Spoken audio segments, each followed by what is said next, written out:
আশেপাশে সবার বরফের ভর্তা বানানো দেখে একদম নিজেরও মনে প্রাণে চড়ে উঠছে যে আমিও ভর্তা বানিয়ে ফেলবো। বলতে পারি এই গরমের একটা বেস্ট টক ঝাল মিষ্টি একটা ভর্তা আজকে আপনাদের সাথে শেয়ার করব। কতগুলো লেবু কুচি কুচি করে কেটে নিয়েছি, সাথে নিয়ে নিয়েছি কতগুলো পুদিনা পাতা। পুদিনা পাতার ফ্লেভারটা কিন্তু খুব ভালো লাগে। এখন একসাথে লবণ আর শুকনো মরিচ ভালো করে হাতে মেখে এটার মধ্যে দিয়ে দিচ্ছি আমাদের মেইন ইনগ্রেডিয়েন্টস, যেটা হচ্ছে বরফের টুকরা।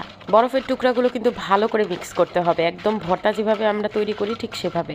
আর এটার টেস্ট ফ্লেভার আরো একটু বাড়ানোর জন্য আমরা আরো একটু লেবু এটার মধ্যে চিপড়ে দিতে পারি, কারণ যে কোনো ভর্তার লেবুর ফ্লেভারটা কিন্তু খুব ভালো আসে। তৈরি হয়ে গেছে আমার বরফের ভর্তা। এখন এই ভর্তাটাকে আমি কোনো বাটিতে না নিয়ে একটা গ্লাসে নিয়ে নিয়েছি, আর সাথে অ্যাড করে দিচ্ছি একদম নর্মাল টেম্পারেচারের পানি। অনেকেই মনে করবেন এই ফালতু জিনিস কে খায়, সবাই মনে হয় ফেলে দেয়, কিন্তু না, আমি যদি ফেলে দিই তাহলে আমাকে বাসা থেকে বের করে দেওয়া হবে। কারণ বাসায় আমার সব নাটক সহ্য করলেও অপচয়ের নাটক কোনোভাবেই সহ্য করবেন না। সো এখানে একটা জিরো কাল মিক্স করে আমি এটাকে সুন্দর টক ঝাল মিষ্টি একটা শরবত হিসেবে খেয়ে ফেলবো। যাদের টক ঝাল ফ্লেভারটা পছন্দ তারা ডেফিনেটলি এটা ট্রাই